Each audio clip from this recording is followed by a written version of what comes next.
Ela está sendo chamada de Lei Anti-Gay e foi aprovada pelo Legislativo Municipal. A lei estabelece multas para quem promover ações públicas que façam propaganda de sodomia, lesbianismo, bissexualidade e transexualidade entre menores. O parlamentar que propôs a lei diz que ela não é contra homossexuais, mas quer proteger as crianças. Ele afirma que em outros países, menores são levados a cantar músicas dizendo "eu tenho 2 pais" e que isso não é certo. O parlamentar diz que pertence à Igreja Ortodoxa e que todas as igrejas tradicionais da Rússia estão pedindo leis semelhantes. Irina e Irina decidiram se casar. O casal de lésbicas é o primeiro a tentar oficializar a união em uma repartição municipal no centro de Moscou. Mas o pedido foi negado pela funcionária do local. Nos amamos e queremos construir uma vida juntas. Por isso queremos formalizar nosso relacionamento. Não somos diferentes de qualquer outro casal. Apenas quero casar com a pessoa que amo. Por que não poderia? Sou como qualquer outra pessoa. Mas não perante a lei. O casamento homossexual na Rússia é proibido e as noivas não ficaram surpresas quando o cartório se negou a realizar a união. De acordo com o artigo 1, parágrafo 3 do Código da Família, a legislação familiar permite apenas a união entre casais heterossexuais. O casal chamou atenção ao assunto. Casos de homofobia são frequentes na Rússia, onde a homossexualidade era um crime até 93 e deixou de ser classificada como uma doença mental em 99. Quando o prefeito de Moscou proíbe a parada gay dizendo que é uma aglomeração de satanismo, que os homossexuais são culpados pela AIDS em Moscou, quando ele diz essas coisas, é claro que o sentimento de homofobia aumenta tremendamente. Mas Irina e Irina não vão desistir. Em poucos meses o casal vai para o Canadá, onde o casamento do mesmo sexo é permitido.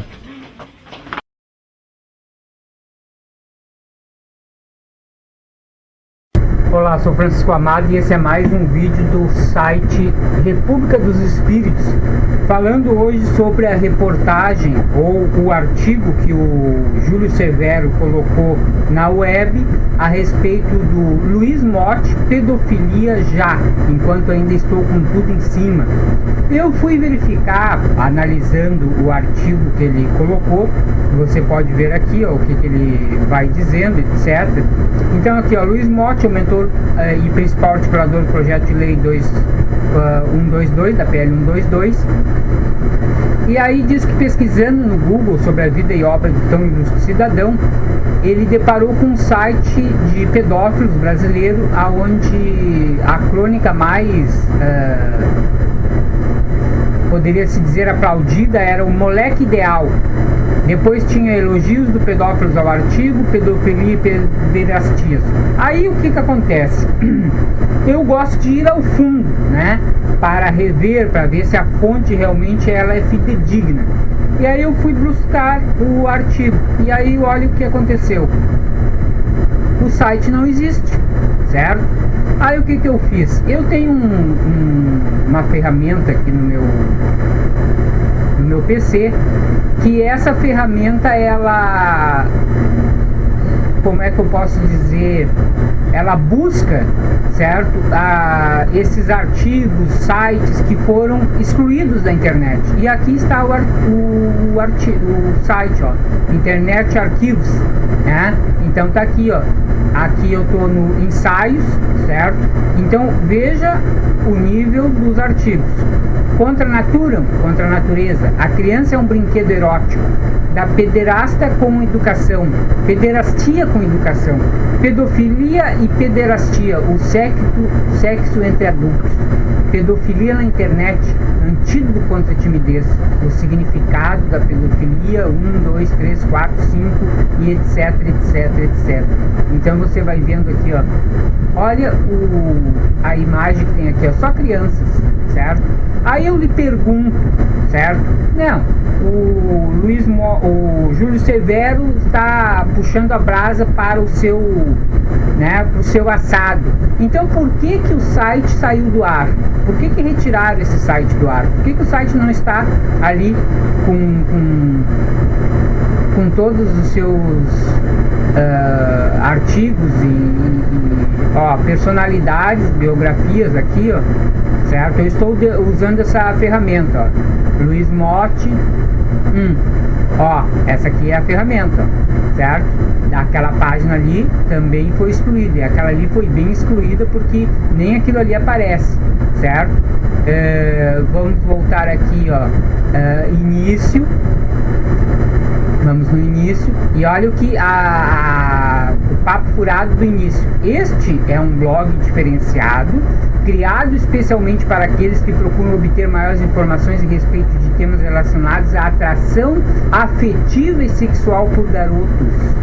Neste espaço não serão encontrados materiais referentes à pornografia infantil, tampouco estará aberto a qualquer pessoa que venha difamar ou constranger a ninguém. Aqui se encontra artigo e texto das mais variadas fontes, abarcando reportagem, artes, literatura, artigos, etc, etc, mas foi tirado do ar. Por que será? Não tinha nada de pedofilia aqui, certo? Então, isso é muito esquisito. Vamos ver aqui o que mais que o Júlio Severo acusa no seu artigo, certo? Olha o que ele diz aqui, ó. No fundo, todos nós, gays e não gays, alimentamos em nossa imaginação um tipo ideal de homem que gostaríamos de amar e ter do lado, e que nem sempre é igual à nossa paixão atual. O ideal pode ser alto, branco, real, baixo, preto. Aqui é ele com um garotinho, certo? Aí agora o que ele diz aqui, ó? Se nossas leis permitissem, e se os santos e santas me ajudassem, adoraria encontrar um moleque maior de idade, mas aparentando 15 a 16 anos, já com os penteiros do saco aparecendo, a pica taludinha, não me importa a cor, certo? E aí você veja que é um texto de profunda filosofia, né? Realmente não tem nada de promíscuo aqui nesse artigo. Você pode ver que, olha, o sonho é sonho, qual o problema de querer demais? Aí aqui, ó, ele vai indo, portanto, tal. Pois o que foi bom para bárbaros e gregos deve ser ótimo para crianças, adolescentes e jovens brasileiros. Inseminação aos primeiros sinais de puberdade com penetração anal por 3 anos de sexo oral praticado por meninos nos homens e rapazes mais velhos. Por meninos nos homens e rapazes mais velhos. Certo? Estudos antropológicos acerca do comportamento das tribos em Papau, Nova Guiné e nas ilhas da... lugares realmente muito avançados, né? Ele traz, assim, lugares realmente que o povo tem uma moral, né? Um desenvolvimento intelectual realmente muito mais avançado. Fornece dados que evidenciam a atividade homoerótica com grau de diferenciação, mas pautado no mesmo princípio. De modo geral, acredita-se que os meninos não produzem seu esperma naturalmente, daí surge a necessidade de inseminá-los aos primeiros sinais de puberdade, num processo de transição da infância para a vida adulta. De inseminá-los, olha só que... olha, eu não tenho nem palavras para dizer a palhaçada que é isso aqui. Então aqui mais adiante ele diz assim, ó, uma educação diferenciada poderá fazer desabrochar em todo menino o seu lado feminino e em toda menina o seu lado masculino. Afinal, as crianças nascem para serem felizes, certo? Fonte: Guia de Prevenção da ST, AIDS, Cidadania para Homossexuais, certo? Então, e aí por aí vai. O artigo esse aqui do Júlio Severo, falando da ligação, certo, tênue entre a homossexualidade ou o homossexual, eu não digo que todos, certo, mas com a pedofilia.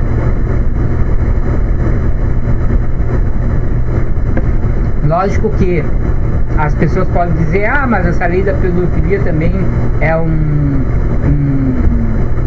uma coisa que não tem cabimento, porque as crianças são erotizadas pela televisão, por isso, por aquilo, por aquele outro, certo? Então, já que nós temos esse pensamento rasteiro na televisão, então vamos tornar isso comum e vamos tornar tudo rasteiro, certo? Comportamento rasteiro também, vamos aceitar tudo que é abominável, todas as aberrações como normais, né? Se a gente seguir essa linha de pensamento rasteiro, né? Essa é a questão que nós temos que pensar, e essa é a questão que nós temos que analisar.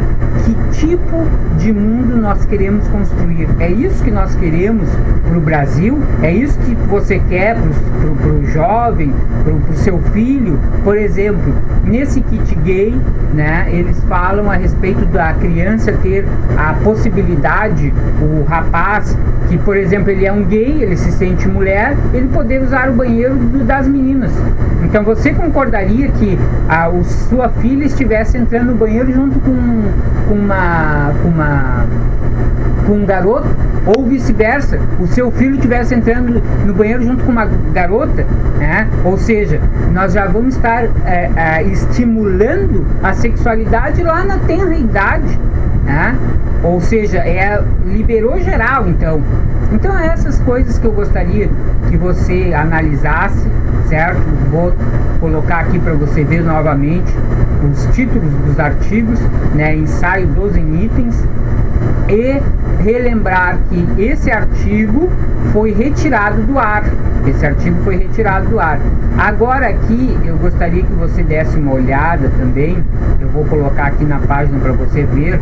Se você entrar aqui nesta página, eu já vou mostrar aqui para você qual é o endereço, tá? Ensino Espírita Blogspot, certo? Aqui nessa página, o que a gente colocou aqui para você dar uma olhada? Veja bem aqui, ó. Aqui nessa página nós temos heterofobia, o preconceito contra os héteros. Esse artigo é muito interessante para você ler. Mas um que eu gostaria que você prestasse atenção, que foi feito o vídeo, é este aqui, ó. E eu já vou finalizar, certo?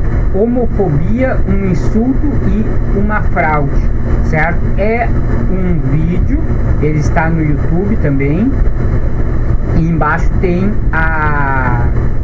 o link para você entrar aqui no... Não está no YouTube, está no Justin.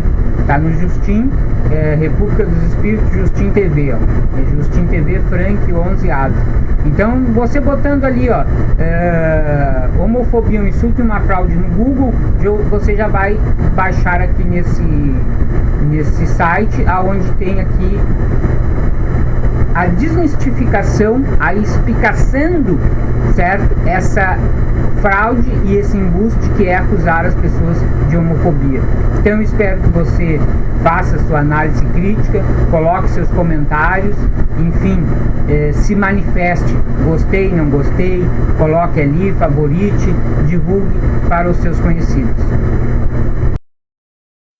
Assista ao que foi tratado no último dia 15 de maio na Comissão de Educação da Câmara. É a volta do kit gay nas escolas, onde milhões de crianças estarão sendo estimuladas a serem homossexuais. Assista! Ao longo do seu governo, o senhor indicou 6 dos 10 ministros hoje em atuação no Supremo, e há um certo sentimento entre alguns juristas de esquerda que esse Supremo Tribunal, essa parte do Supremo Tribunal indicada pelo senhor, não é tão de esquerda assim, talvez até por questões religiosas de muitos desses ministros que são praticantes. Esse Supremo é de fato a cara esses indicados pelo Supremo são os ministros dos seus sonhos, quer dizer, são a cara do governo Lula, ou no fundo eles são uma composição de fatores políticos e de pressões políticas que levariam a criar esse Supremo? E uma última pergunta seria, o novo ministro a ser indicado, será que ele tem uma cara diferente, né, mais favorável aí a questões como aborto, direitos dos homossexuais, que estariam menos relacionados aí, menos ligados, digamos assim, às posições da Igreja Católica? Obrigado. Gostaria de iniciar abordando um tema um tanto controverso, que é o da sexualidade infantil, que recorrentemente, no caso da pedofilia dentro da Igreja Católica, é a culpa da criança homossexual. Tá? As brincadeiras sexuais infantis também podem envolver os outros, meninos buscando conhecer os corpos de outros meninos e meninas buscando conhecer os próprios corpos e o de outras meninas e meninos. Então, quando meninos e meninas brincam, inclusive sexualmente em seus corpos, tá, com outros meninos e meninas, eles não estão sendo gays ou lésbicas quando fazem isso com pares do mesmo sexo. Não é disso que se trata. Que deixem as crianças brincarem em paz. Tá? Isso as tornará adolescentes e adultos mais inteligentes e potencialmente mais perspicazes no enfrentamento e na transformação do mundo que lhes deixamos como herança. Entretanto, e aí é um fenômeno que eu tenho percebido nos últimos anos, é que as crianças estão aparecendo, surgindo como homossexuais e se identificando como cada vez mais cedo. A Bíblia não foi escrita em português, né? A Bíblia foi escrita em grego. E a Bíblia usa Paulo, para falar a verdade, porque é muito generalizante a gente falar, né? Em 1 Coríntios 6,9, Paulo diz que o sodomita, ele é traduzido assim em português: os sodomitas e os efeminados não entrarão no reino dos céus. E arsenokoitai é uma palavra controversa, porque é quase que um analogismo. Ele pode ser traduzido como homem de cama, como prostituto ou como estuprador. Que ela diz que a professora dela foi a prostituta. E a escola dela foi a escola da vida. Minhas melhores professoras foram justamente as prostitutas. Por onde eu fui expulsa foi o meio que me acolheu. Então não tem nem o que se discutir, entendeu? Um kit ou qualquer coisa, até dele ser chamado um kit gay, que no Estado brasileiro que vê essa necessidade de ser colocado isso dentro das escolas, e ele tem que colocar, não tem que ficar entrando nessas todas as discussões. Do projeto Escola Sem Homofobia, que, repito, falo aqui nem como deputada, falo também como professora que sou. Um projeto cuidadosamente elaborado, né, dentro, inclusive, dos padrões científicos. Um dos materiais didáticos, um dos filmes, tinha um beijo na boca. E a gente ficou, um beijo lésbico na boca. A gente ficou 3 meses discutindo até onde entrava a língua, né? Então era... E nós temos que lutar para que esse projeto chegue no chão da escola, porque é lá que ele tem que chegar mesmo. Com um monitor ensinando como colocar a camisinha no pênis. E aí ele explicava para você abrir a camisinha, apertar a camisinha na ponta, desenrolar até a base do pênis antes de introduzir o pênis na vagina. E desenrolar até a base do pênis antes de introduzir o pênis na vagina. E o pênis na vagina. E o pênis na... Depois do 10º pênis na vagina, eu virei para ele e perguntei: mas, meu querido, quem disse que eu vou introduzir o pênis na vagina? E ele levou uns 10 minutos para entender o que eu estava dizendo. Trabalhar gênero e sexualidade não tem idade mínima. Na verdade, a gente está falando de questões que têm a ver com todas as faixas etárias. No ensino fundamental, a gente pode trabalhar de diferentes maneiras. Bancada no Congresso Nacional, uma bancada evangélica também, uma bancada católica, vamos dizer, uma bancada cristã, que muitas vezes faz uma pressão muito grande para a aprovação de determinadas leis, que são leis que, no fundo, representam valores morais, não da totalidade da população, mas representam valores morais dos religiosos. Né? Para o material, a hora que fosse na escola, ele não ficar enfiado lá em alguma gaveta. Então, para colocar o cartaz na escola, para as professoras e os estudantes poderem reivindicar. E outra, esse material foi feito com recursos públicos. Agradecer à Comissão de Direitos Humanos, aí nos nossos queridos deputados, que inclusive aprovamos uma emenda de 11 milhões na semana passada. Obrigado ao Chico Alencar, que tem sido o nosso grande articulador. Recursos da nossa população, que veio do dinheiro público. Cada vez que alguém vai ao fundamento dessa cultura, que é a Bíblia, e toma a Bíblia ao pé da letra, a gente pode chamá-la de fundamentalista sem medo de ser feliz. O caso do Rio de Janeiro, por exemplo, em que um vereador propôs uma aberração constitucional, uma lei inconstitucional, uma aberração mesmo, que propõe que o município proíba a distribuição na rede pública de ensino municipal de qualquer material que venha enfrentar a homofobia ou trabalhar o tema. Vemos pastores que sempre quando falam de pedofilia querem ligar a pedofilia à homossexualidade, quando que as pesquisas nos mostram que mais de 70% dos pedófilos são pais, são tios, são avós, são primos. Talvez os outros 30% estejam aí dentro das igrejas, nos púlpitos, vestindo batinas e pregando por aí. O deputado Jean falou do capetinha que tentou, porque filho de capeta é capetinha, né? O capetinha que tentou passar uma aberração lá na Câmara dos Vereadores do Rio. É um absurdo não deixar que seja distribuído material. Ele diz que Jonatas era uma vergonha para sua família, e o hebraico vai usar a palavra amante, né, de Davi. Então, não há uma certeza, há especulações sobre esse romance, mas a gente percebe nos textos bíblicos uma ligação muito forte entre Davi e Jonatas, e a palavra que Saul fala para Jonatas, palavras ofensivas, são palavras que dão a entender que Jonatas amava Davi como um homem ama uma mulher. Menino de 12 anos, porque é pego com uma revista gay, é expulso das escolas públicas, porque o que a gente mais vê nas escolas públicas são imagens de santos, crucifixos, enquanto que o Estado é laico. Eu acho que está na hora da gente tirar as imagens de Maria, de santo isso, de santo daquilo, e de crucifixos dos espaços públicos, poder de projetos fundamentalistas religiosos, esses desgraçados. Eles têm um poder político de projeto que só está se consolidando. Mas eu sei que eu estou disposto a pegar em armas se preciso for. Se instalar uma teocracia no Brasil. Não podemos assistir passivamente este movimento que busca acabar com a família e as religiões. Mesmo respondendo a dezenas de processos, continuarei fazendo a minha parte. Quanto a você, não se omita. Amanhã poderá ser tarde.